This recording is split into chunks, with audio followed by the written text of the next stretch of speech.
Bonjour, sans plus tarder, je vais lire quelques passages avant de lire le texte de base.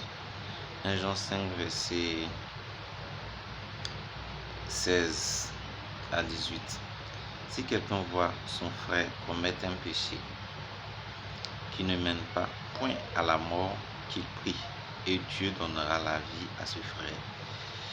Il la donnera à ceux qui commettent un péché qui ne mène point à la mort. Il y a un péché qui mène à la mort. Ce n'est pas pour ce péché-là que je prie, que je dis de prier, Verset 17.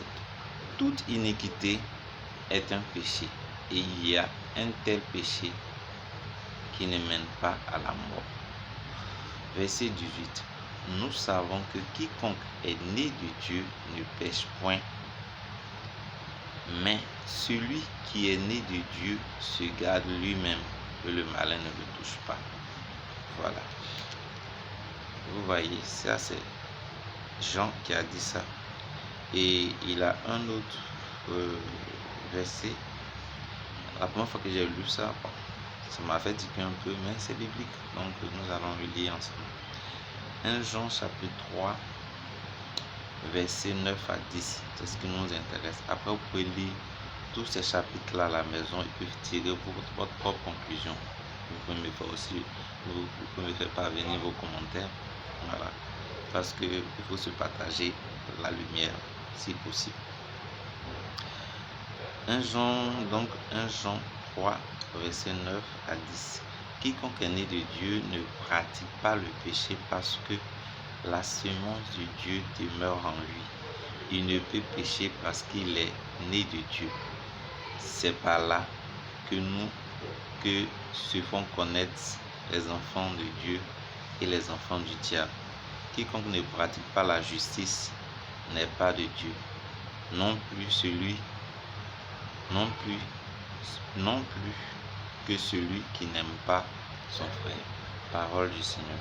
Éternel Dieu, nous avons peu de temps, mais nous savons que tu peux parler peu, petit, grand. Saisis-toi de ma parole pour parler à ton auditoire, au nom puissant du Seigneur Jésus-Christ. Amen. Et bien, c'est fait. Ok. Donc, écoutez très bien. Je vais prendre tout mon temps pour vous parler en peu de temps. D'abord, j'ai commencé par vous dire qu'il n'y a pas un homme sur terre qui ne pêche pas. J'en reviens encore. Et je vais prendre la Bible pour vous le montrer.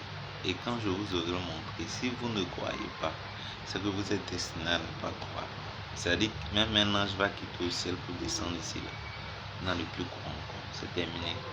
C'est terminé. Voilà. Donc, je vais vous expliquer. Vous voyez, c'est l'apôtre Jean qui est en train de dire que celui qui est né de Dieu ne pratique pas le péché. Qu'est-ce que cela veut dire, naître de Dieu? Naître de Dieu, c'est quoi? C'est devenir fils de Dieu. Vous voyez, il y a deux étapes. Il y a l'étape d'enfant et puis il y a l'étape de fils. C'est le fils qui est établi comme héritier. Enfant, il est encore au lait. Vous voyez, non? Voilà. Vous parlez de celui qui est un peu l'original. On dit l'Esprit de Dieu sera sur toi. C'est pourquoi le Saint-Enfant qui naîtra sera appelé Fils de Dieu. Et vous lisez le livre de Jean chapitre 1er, vous pouvez tout lire. On dit, il leur a donné le pouvoir de devenir enfant de Dieu. Donc on devient enfant de Dieu par un pouvoir. Donc si tu n'as pas reçu ce pouvoir, tu ne peux pas être enfant de Dieu. Maintenant, il y aura beaucoup de choses à dire. Mais vous savez, quand vous avez cru en la parole et qui vous a donné le pouvoir de devenir enfant de Dieu, vous croissez en esprit jusqu'à ce que Christ naisse en vous. C'est-à-dire que la vie de Christ soit manifestée en vous. Et lorsque cette vie est manifestée en vous, c'est là qu'on peut dire Dieu est né en vous. Parce que Dieu est confirmé en vous. Je vais prendre un exemple clair que moi j'ai vécu. au départ, Dieu n'était pas du tout réel dans ma vie. Et comme dans les vidéos passées, il a commencé à se manifester. Il a commencé à me visiter en 1997, bien scellé. J'étais dans sa présence en 2000 et à un moment donné, il m'a annoncé une prophétie que je vais tenir un peu secrète. Il a annoncé cette prophétie là en 2007 et il a dit en 2010 qu'il va être manifeste.